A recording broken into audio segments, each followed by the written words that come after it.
Have you ever wondered if the person you loved and lost could come back into your life? What would you say to them?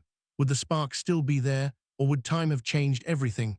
Today's story is about two souls who were torn apart by circumstances beyond their control, only to find each other again when they least expected it. This is a story about second chances, about the courage to love again, and about how some connections are simply too powerful to break.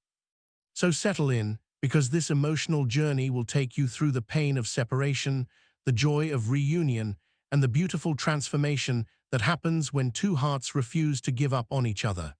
This is They Met Again After Years Apart. What happened next changed everything. The coffee shop smelled like rain and roasted beans, a combination that always reminded Ethan of autumn, his favorite season and his most painful one. He sat by the window, laptop open, but neglected, watching pedestrians rush past with umbrellas bent against the Seattle drizzle. At 32, he'd built a comfortable life here, a decent job as a graphic designer, a studio apartment with exposed brick, friends who knew him well enough, but not too well. Safe, predictable, empty. His phone buzzed, a text from his friend Myra, gallery opening tonight. Come, you need to get out of that hermit hole. Ethan smiled despite himself. Myra had been trying to drag him to social events for months, convinced that his perpetual single status was by choice rather than by wound. She didn't know about Daniel. Nobody in Seattle did. That chapter of his life belonged to a different version of himself, the 22-year-old who believed in forever and wore his heart on his sleeve. 10 years, had it really been that long? The door chimed, bringing with it a gust of wet wind and a figure in a charcoal coat.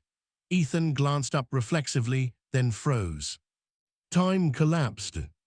Daniel stood in the doorway, shaking rain from his dark hair, now shorter than Ethan remembered, but still falling across his forehead in that familiar way. He was broader in the shoulders, more defined in the jaw, but those eyes, warm brown with flecks of gold that caught the light, those were exactly the same. Their gazes locked. For a moment the cafe dissolved. The hiss of the espresso machine, the chatter of customers, the patter of rain against glass, all of it faded into white noise. Ethan's heart hammered against his ribs, a wild thing trying to escape the cage he'd built around it. Daniel's lips parted in recognition, surprise flickering across his features before something more complicated settled there, a mixture of joy and pain that Ethan felt mirrored in his own chest. Ethan! The sound of his name in that voice, deeper now but unmistakably Daniel's, sent a shiver down Ethan's spine. He managed a nod, not trusting his voice. Daniel crossed the cafe in 5 long strides, movements graceful despite their urgency. I can't believe, is this really happening? Hi, Daniel. Ethan's voice came out steadier than he felt. He closed his laptop, needing something to do with his hands. Can I? Daniel gestured to the empty chair across from him. Of course. Daniel sat, and suddenly they were closer than they'd been in a decade, separated only by a small table and an ocean of unspoken words. Up close, Ethan could see the fine lines at the corners of Daniel's eyes, the slight silver threading through his temples. Life had marked him, changed him, but underneath, Ethan could still see the boy he'd loved so desperately all those years ago. You look good, Daniel said softly, really good. So do you. It was an understatement.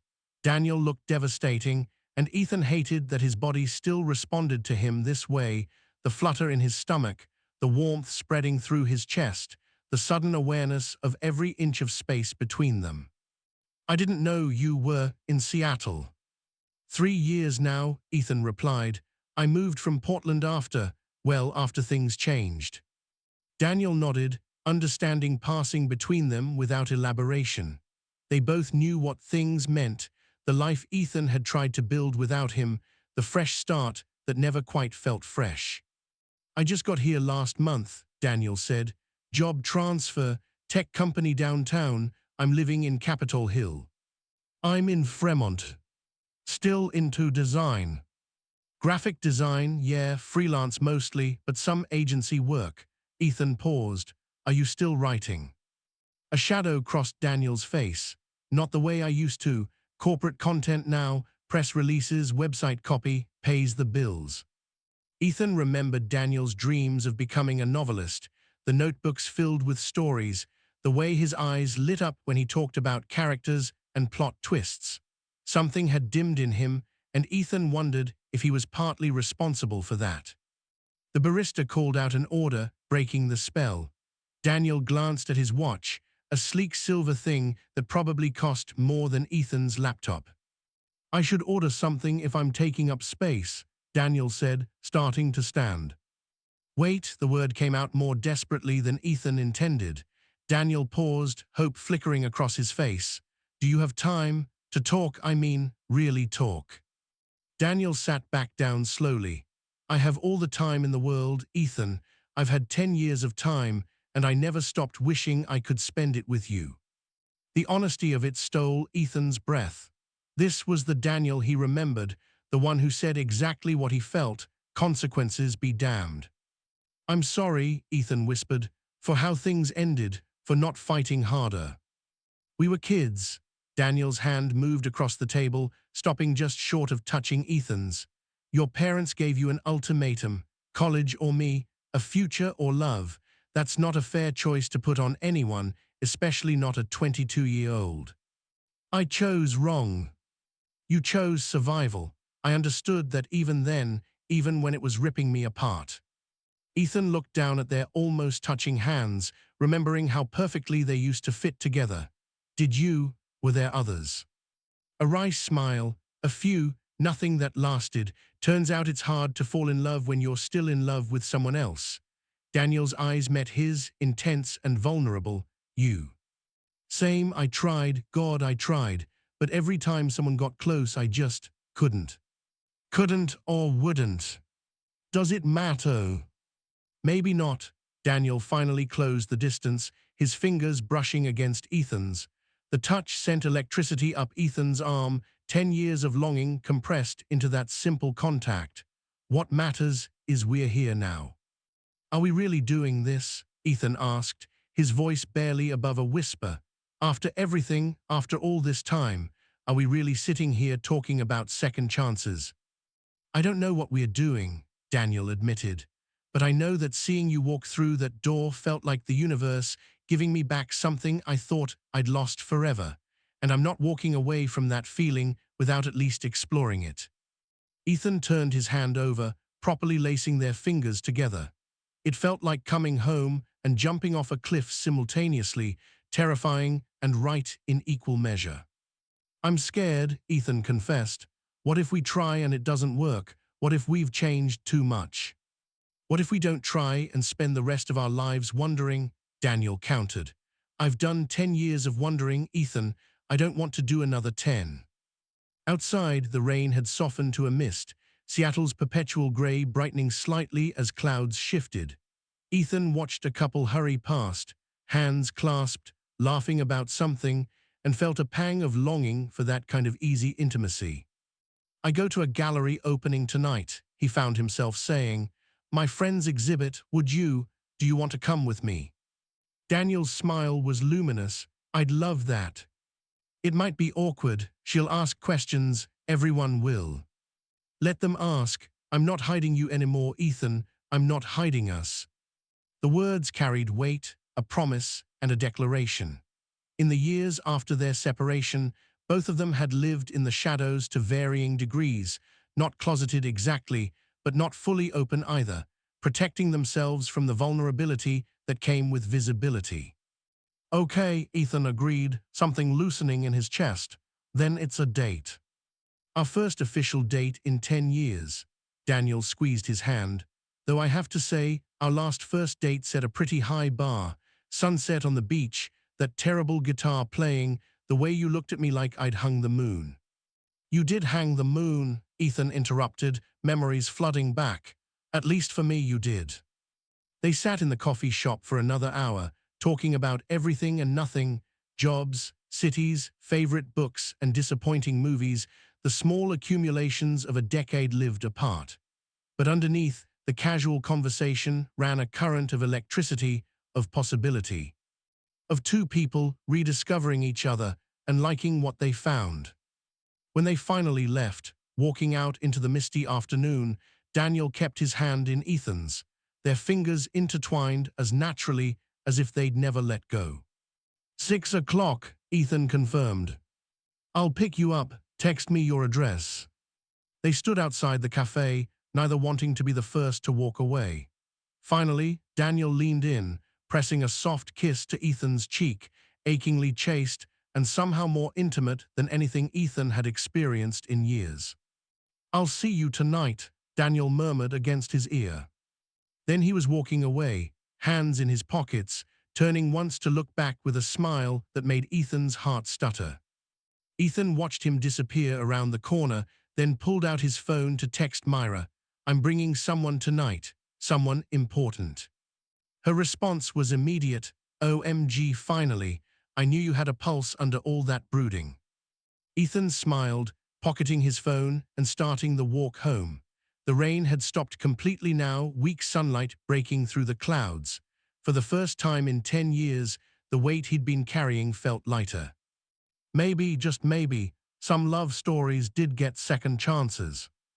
Ethan changed his shirt 3 times before Daniel's arrival, each choice feeling simultaneously too casual and too formal. Finally, he settled on a dark blue Henley that Myra once said made his eyes look striking, paired with black jeans and boots. He studied himself in the mirror, noting the nervous energy in his own gaze, the flush across his cheekbones. He looked like a man on the edge of something, standing at a precipice between his carefully constructed solitude and the chaotic beauty of letting someone in again. The knock came at exactly 6 o'clock. Daniel had always been punctual, a trait Ethan found endearing amid his own tendency toward creative lateness. Hi, Daniel said when Ethan opened the door, and the simple word carried the weight of everything unsaid. He wore a burgundy sweater that hugged his frame, dark jeans, and a leather jacket that looked worn and perfect.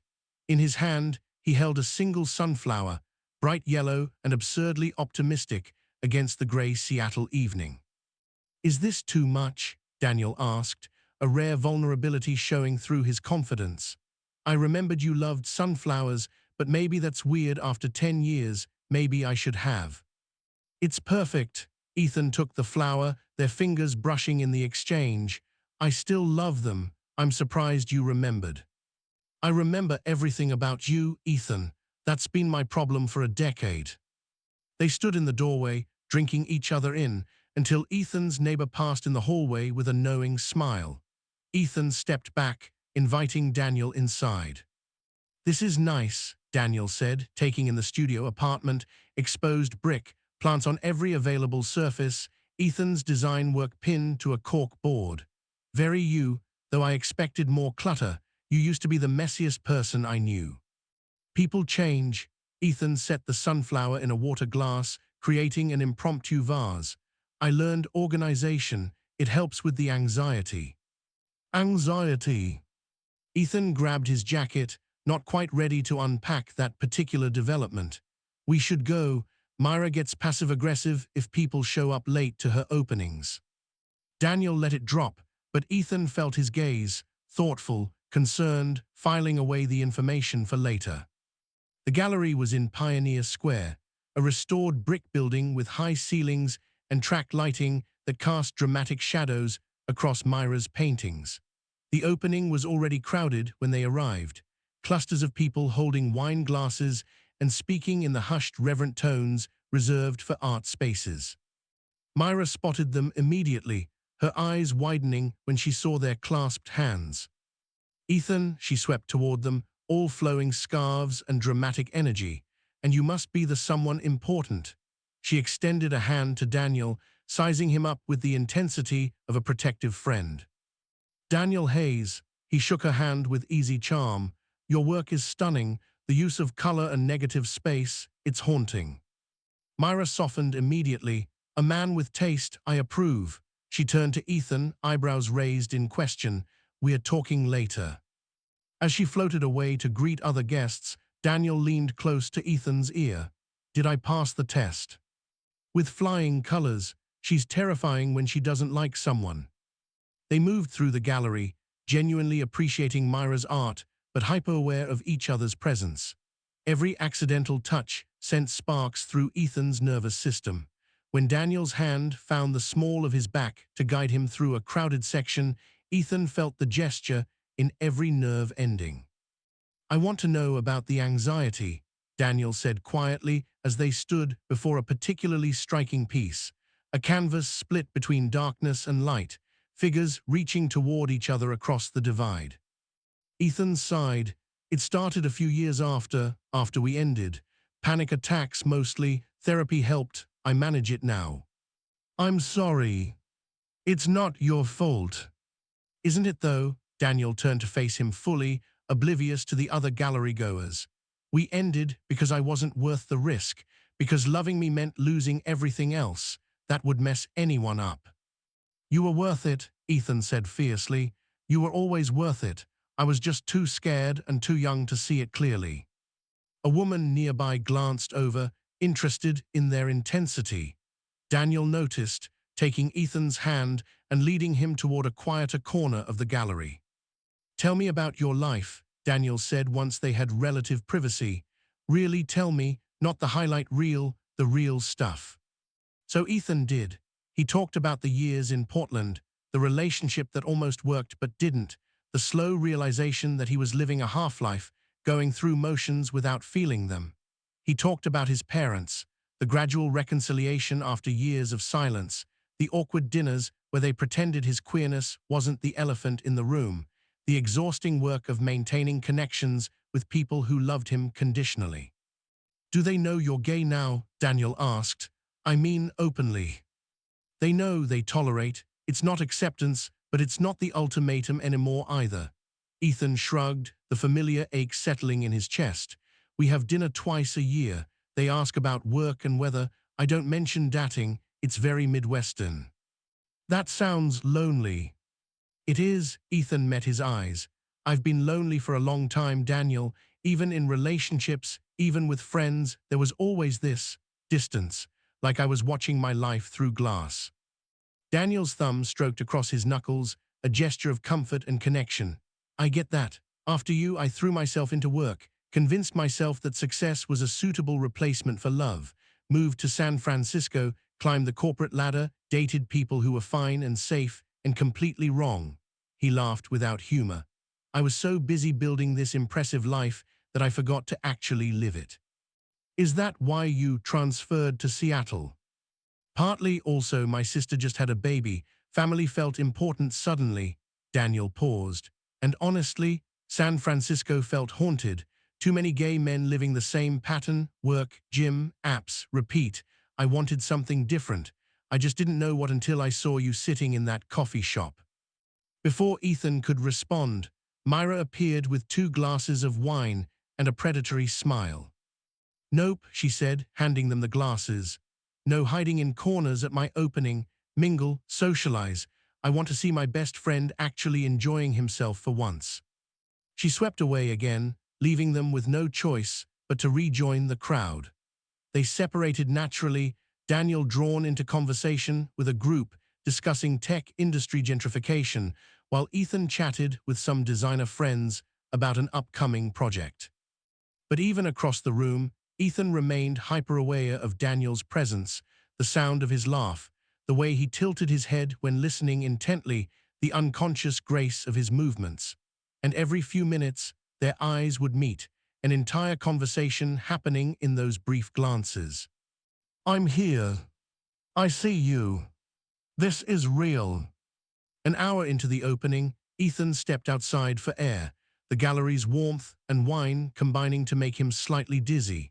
The evening had cooled, Seattle's perpetual dampness settling over everything like a blanket. Daniel found him there, leaning against the brick wall. "You okay?" Daniel asked, concern evident in his voice. "Just needed a minute." Ethan looked at him, this man who was familiar and foreign all at once. "This is a lot, being here with you, introducing you to my life. It's making it real in a way that terrifies me." "We can slow down." Daniel moved closer but didn't touch him, respecting his space. "We don't have to figure everything out tonight." "Don't we though?" Ethan challenged. Because in my experience, the universe doesn't give you unlimited chances. We have this moment, this reconnection, and what if we waste it by being too careful? Then what do you want, Ethan? Right now, in this moment, what do you want? Ethan pushed off the wall, closing the distance between them. I want to stop being scared. I want to stop punishing myself for the choices I made when I was 22. He reached up, cupping Daniel's face in his hand. I want to kiss you and see if it still feels like coming home. Then kiss me. Ethan did. The kiss was soft at first, tentative, a question being asked and answered. Then Daniel's arms came around him, pulling him closer, and the kiss deepened into something more urgent, more honest. 10 years of longing, of regret, of what-ifs poured into the connection of lips and breath, and bodies pressed together. When they finally broke apart, both breathing hard, Ethan rested his forehead against Daniel's. Still feels like home, he whispered. Yeah, Daniel agreed, his voice rough with emotion. It really does. They stood there in the cool evening, wrapped in each other, until Myra's voice drifted from the gallery entrance. I hate to interrupt what is clearly a cinematic moment, but some of us have art to sell. Get back in here, both of you. Ethan laughed, the sound surprising him with its lightness. Daniel grinned, stealing one more quick kiss before they headed back inside. The rest of the evening passed in a blur of conversation and stolen glances, hands that found each other in crowds, the steady building of something that felt inevitable and right. By the time the opening wound down, Ethan's cheeks hurt from smiling, and the anxious knot that had lived in his chest for years had loosened considerably. As they walked to Ethan's apartment, taking the long route through the quiet streets, Daniel said, I don't want this night to end. It doesn't have to. Ethan's heart pounded as he made the offer. Come upstairs, we can talk more or just be together. Daniel stopped walking, studying Ethan's face in the streetlight. Are you sure? I don't want to rush you into anything you're not ready for. I'm 32 years old, and I've spent 10 years not being ready. Ethan took both of Daniel's hands in his. I'm ready now, for whatever this is, whatever it could be, I'm ready. The smile that broke across Daniel's face was luminous, transforming him into something between the boy Ethan had loved and the man he was becoming familiar with all over again. Then let's go home, Daniel said. And hand in hand, they walked into whatever came next. Ethan's apartment felt different with Daniel in it, smaller and larger simultaneously, the familiar space transformed by new possibility. He busied himself making tea, needing the ritual to calm his racing thoughts, while Daniel examined the books on his shelf, the framed photographs, the small artifacts of a life lived without him. You kept it, Daniel said softly, holding up a small wooden box with intricate carvings. Ethan turned from the kettle. The puzzle box you made in that woodworking class. Of course, I kept it. Even after everything. Especially after everything. Ethan brought 2 mugs to the small kitchen table, sitting down and gesturing for Daniel to join him. It was one of the few things that reminded me I was capable of being loved that completely.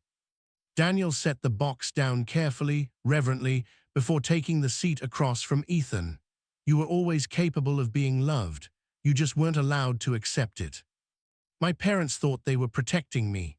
Ethan wrapped his hands around the warm mug.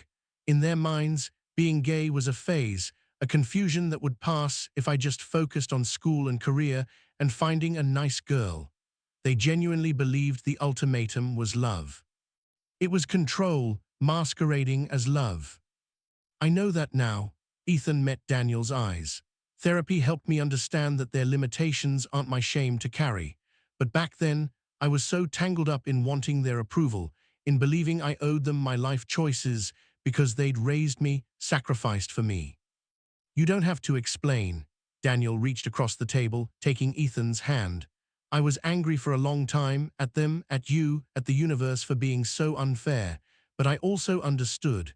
Family pressure, especially in traditional communities, isn't something you just shrug off. And you were so young, we both were. You never gave me an ultimatum, never asked me to choose.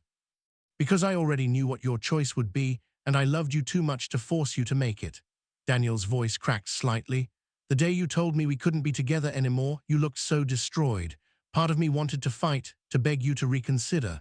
But I could see it was killing you, the impossible position you were in. So I let you go, even though it felt like cutting out my own heart. Tears burned in Ethan's eyes. I'm so sorry. I know, Daniel squeezed his hand.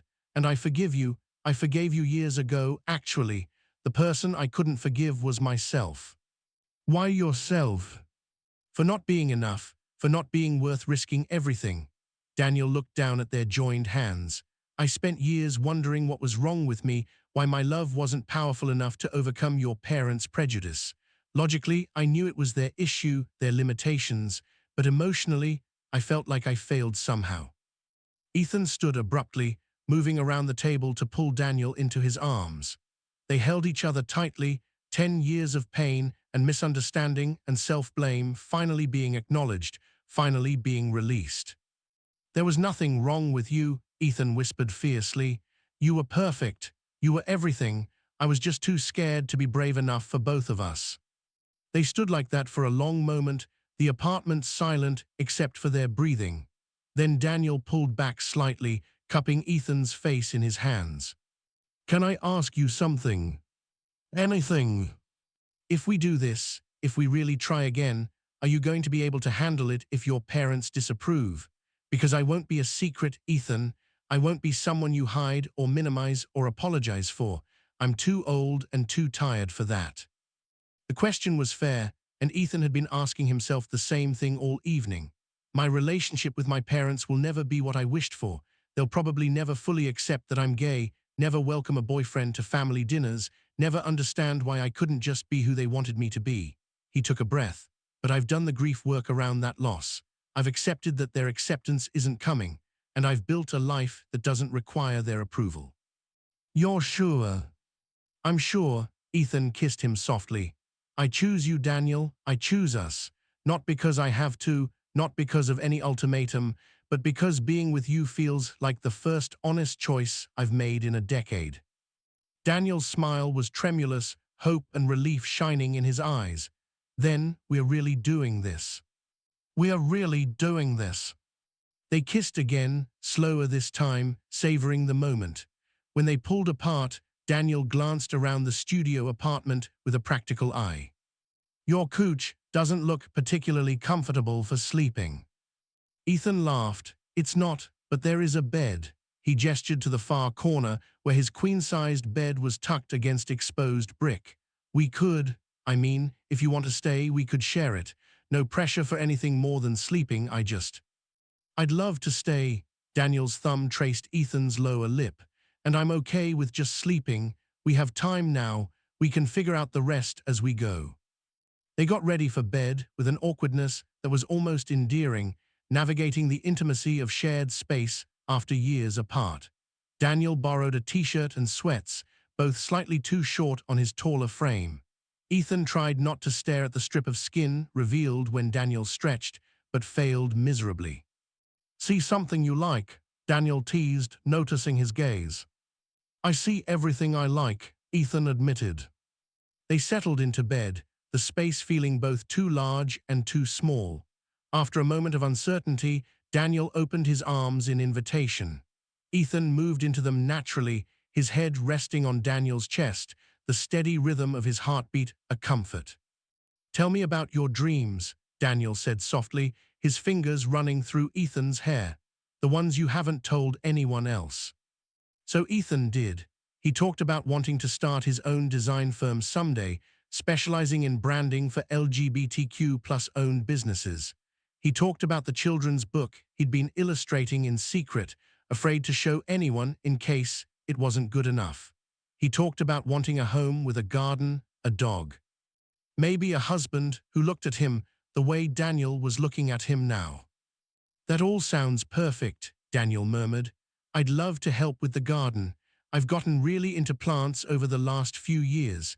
Something about watching things grow, being responsible for their care, it helped with the loneliness. What are your dreams? Daniel was quiet for a moment, his hand still moving through Ethan's hair in soothing strokes. I want to write again, real writing, not corporate drivel. I have 3 half-finished novels on my hard drive that I'm too scared to complete, because what if I finish them and they're terrible? What if I spent all this time dreaming of being a writer and I don't actually have talent? You have talent, Ethan said fiercely. I remember your stories, they were beautiful. That was 10 years ago. Talent doesn't just disappear. Ethan propped himself up on his elbow, looking down at Daniel. Finish the novels, let me read them. Let me be the person who believes in you the way you used to believe in me. Daniel pulled him down for a kiss that tasted of promises and second chances. When they broke apart, both a little breathless, Daniel said, I missed this, not just the physical stuff, but this. The talking, the dreaming together, the feeling like someone actually sees me. I see you, Ethan assured him, and I'm not looking away again. They settled back into comfortable silence, the kind that only exists between people who have earned it. Outside, Seattle's night sounds filtered through the window, distant traffic, the rumble of a bus, rain starting up again in gentle percussion. Ethan, Daniel's voice was drowsy now. Yes. Thank you for giving us another chance. Thank you for being brave enough to try again. Ethan kissed his chest, right over his heart. Thank you for not giving up on the possibility of us, even when I had. They fell asleep like that, wrapped in each other, 10 years of distance finally bridged. And when morning came, filtering weak sunlight through the curtains, Ethan woke to find Daniel watching him with soft eyes and a softer smile. Good morning, Daniel whispered. Good morning, Ethan stretched, feeling more rested than he had in years. Want to get breakfast? There's a place nearby that makes incredible pancakes. I'd love that, Daniel brushed a kiss across his forehead. But first, can we just stay like this for a few more minutes? I want to memorize this feeling. What feeling? Waking up next to you, being allowed to touch you, knowing that this isn't temporary, that we're really going to try. Daniel's voice was thick with emotion. I spent so many mornings alone, wishing for exactly this. Ethan took his face in both hands, looking at him seriously. We're going to have hard days ahead, figuring out how to merge our lives, dealing with old wounds, learning each other again. It won't always be this easy. I know. But I'm all in, Daniel. Whatever challenges come, whatever we have to work through, I'm committed to figuring it out together. Me too, Daniel kissed him deeply, thoroughly, a kiss that said everything words couldn't quite capture. When they finally pulled apart, both were grinning. Now about those pancakes. 3 months later, Ethan sat in Myra's art studio, helping her prepare for another show while Daniel was at his apartment packing for the move. Yes, the move. After weeks of sleeping at each other's places more often than not, they decided to find an apartment together, something bigger, with room for Daniel's desk and Ethan's drafting table, preferably with a balcony for the garden Daniel kept planning. You're doing that thing again, Myra said, pointing her paintbrush at him accusingly. What thing? That dopey smile thing. You've been doing it for 3 months straight. It's disgusting. I love it. Ethan laughed. Sorry, I'm just happy. Don't apologize for being happy, darling. God knows you earned it. Myra set down her brush, studying him with her artist's eye. You look different, lighter, like someone finally took a weight off your shoulders. That's exactly how it feels. Ethan's phone buzzed with a text from Daniel. Found your college yearbook. You had so much hair. It's devastating how attractive you were. Were past tense, Ethan texted back. Are obviously are present tense, forever tense. Ethan's smile widened. Okay, I can't work with you making that face, Myra declared. Go be with your man, help him pack, make out in boxes, whatever. You sure? Positive, I'll see you at dinner Friday. She raised an eyebrow. Daniel is still coming, right? I need to properly vet him now that he's permanent. He'll be there, Ethan hugged her. Thank you, Myra, for pushing me to go out that night, for accepting Daniel, for being the best friend anyone could ask for. Yeah, now get out of here before I paint you into my next piece as a cautionary tale about love making people insufferable. Ethan left the studio, stepping out into a rare sunny Seattle afternoon. Spring was transforming the city, cherry blossoms creating pink canopies over sidewalks, the air finally losing its winter chill.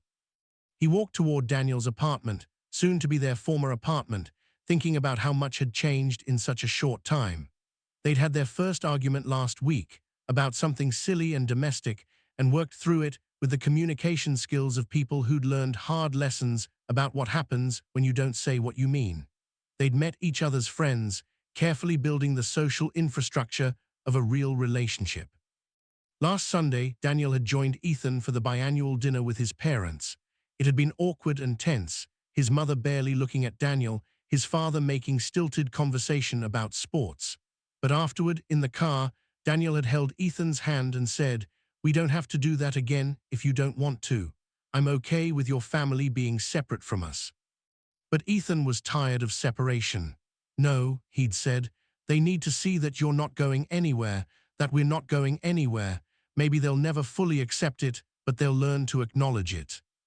Now, arriving at Daniel's building, Ethan climbed the familiar stairs to the second floor, using the key Daniel had given him last month.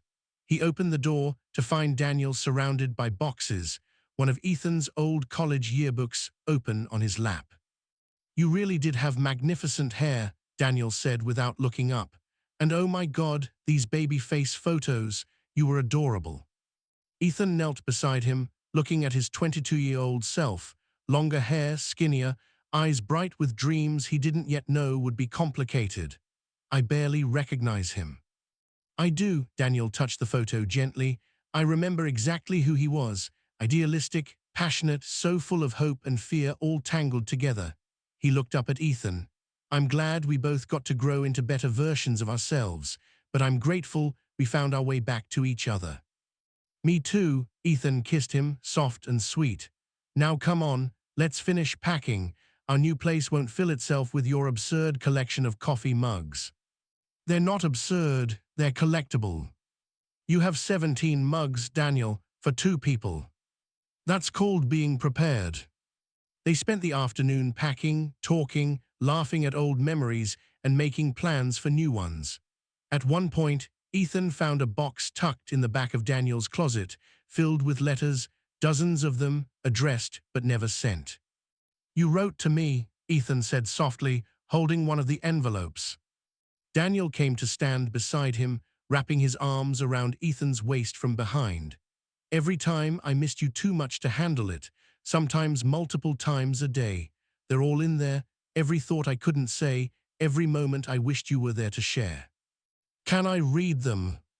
"If you want, though I should warn you, they're extremely sappy, and I think I quoted poetry unironically in at least 5 of them."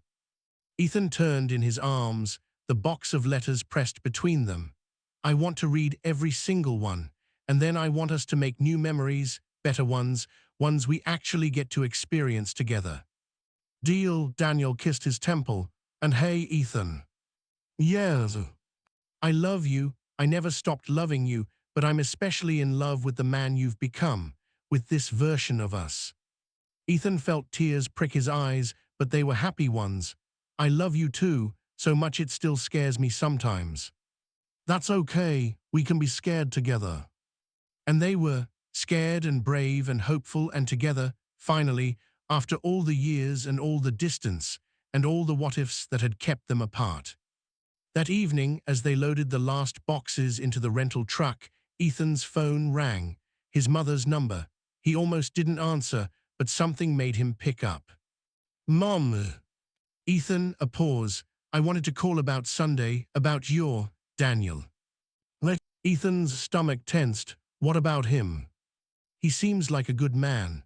The words came slowly, reluctantly, but they came. "Your father and I, we're trying. It's difficult for us, but we're trying to understand." It wasn't acceptance. It wasn't an apology for the years of pain, but it was something, a tiny crack in the wall they'd built. "Thank you for trying," Ethan said, and meant it. "That's all I can ask." After he hung up, Daniel raised an eyebrow in question. Ethan explained the call, the hesitant olive branch. "How do you feel about it?" Daniel asked. Honestly, okay, not grateful, not excited, just okay. Ethan leaned against the truck. They may never be the parents I wish I had, but I have you, I have Myra, I have a life I'm proud of. Their acceptance would be nice, but I don't need it anymore to know I'm worthy of love. Daniel pulled him into a kiss that tasted of pride and love and promise. That's my favorite thing about you, you know, the way you've learned to love yourself. You helped with that, both times. Then we helped each other. Daniel glanced at the truck, now fully loaded, ready to go home. And Ethan realized that home wasn't the apartment they were driving to, wasn't any physical space. Home was this, Daniel's hand in his, the future spreading out before them, the beautiful, terrifying risk of loving completely. Yeah, he said, squeezing Daniel's hand, I'm ready. They climbed into the truck together, leaving behind the separate lives they'd built in protection of broken hearts, driving toward the life they'd build together, messy and real and worth every moment of waiting. Because some love stories don't end. They just pause, gathering strength, waiting for the moment when both hearts are finally brave enough to try again. And when they do, magic happens. 1 year later. The garden apartment in Fremont had a small balcony that Daniel had transformed into an urban oasis, tomatoes, herbs, flowers that bloomed in defiance of Seattle's gray. Ethan sat there now, sketchbook in his lap, working on illustrations for the children's book he'd finally found the courage to finish. Inside, he could hear Daniel typing, working on the final chapters of his novel, the one about second chances and the bravery of choosing love, even when it's terrifying. Myra was coming over for dinner. Daniel's sister and her baby were visiting next weekend. Life was full and complicated and beautiful. Ethan's phone buzzed.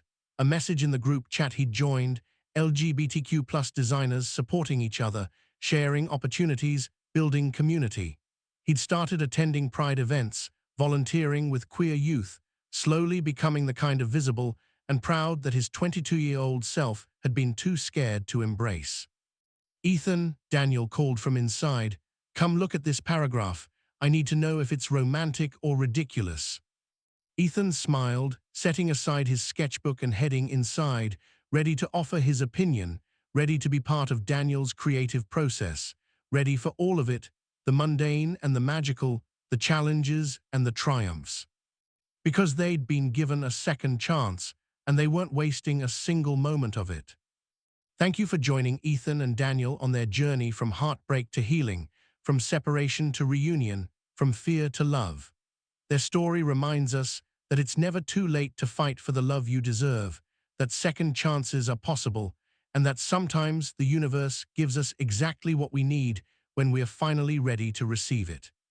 If this story touched your heart, please hit the like button and subscribe to this channel for more LGBTQ+ love stories. Share this video with someone who needs to hear that their love story isn't over, it's just waiting for the right moment to continue. Remember, you are worthy of love, you are worthy of acceptance, and you are worthy of a story with a happy ending. What did you think of Ethan and Daniel's journey? Share your thoughts in the comments below. Have you ever experienced a second chance at love? I'd love to hear your stories. Until next time, keep believing in the power of love and never give up on your own happy ending.